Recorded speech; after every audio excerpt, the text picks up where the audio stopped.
তিস্তা ব্রহ্মপুত্র নদীর তীর সংরক্ষণ প্রকল্পের নামে গাইবান্ধায় পানি উন্নয়ন বোর্ডের ৯৯৬ কোটি টাকার প্রকল্প ভেস্তে যেতে বসেছে।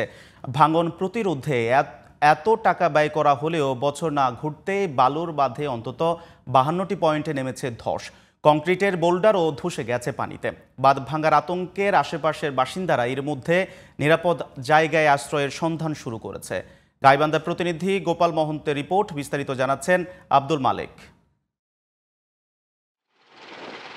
গাইবান্ধা পানি উন্নয়ন বোর্ড জানায় ২০২৩-২৪ অর্থবছরে ৯৯৬ কোটি টাকা ব্যয়ে গাইবান্ধার যমুনা ও তিস্তা নদীর তীর সংরক্ষণের জন্য কামারজানি থেকে সুন্দরগঞ্জ উপজেলার হরিপুর পর্যন্ত ১৩ কিলোমিটার বাঁধ ও তীর সংরক্ষণের জন্য কংক্রিটের বোল্ডার দিয়ে তীর সংরক্ষণ প্রকল্পের দরপত্র হাতে নেওয়া হয়।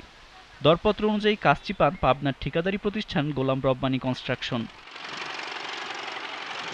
স্থানীয়দের অভিযোগ, বাঁধটি নির্মাণে যথাযথ নিয়মকানুন না মেনেই কাজ করছেন ঠিকাদারি প্রতিষ্ঠান। বছর না ঘুরতেই তিস্তা ব্রহ্মপুত্র নদীর স্রোতের তীব্রতায় ব্লকে কয়েকটি অংশ পানিতে ক্ষতিগ্রস্ত হয়েছে। কয়েকদিনের বর্ষণ ও উজানের ঢালে তিস্তা নদীর বাঁধের কাপাসিয়া, শ্রীপুর, হরিপুর, পুটিমারা সহ ৫২টি স্থানের কিছু অংশ দেবে গেছে। ওই এলাকার লোকজন চলাচল করা খুবই সমস্যা। বর্তমান যে অবস্থা, বাঁধ টিকবে কি না টিকবে, যে অবস্থা দেখতেছি, কোটি কোটি টাকা খরচ করে কি হবে? খরণ তো এগিয়ে আসবে বাঁধের সাথেই। তালবাতালে ভাঙি যায়, তো মানুষ মহামারী হবে, বাড়ি ঘর থাকতেন না। গাড়ি ঘোড়া তো দূরের কথা, অনেক সময় খালি মানুষ জাতীয় কষ্টকর।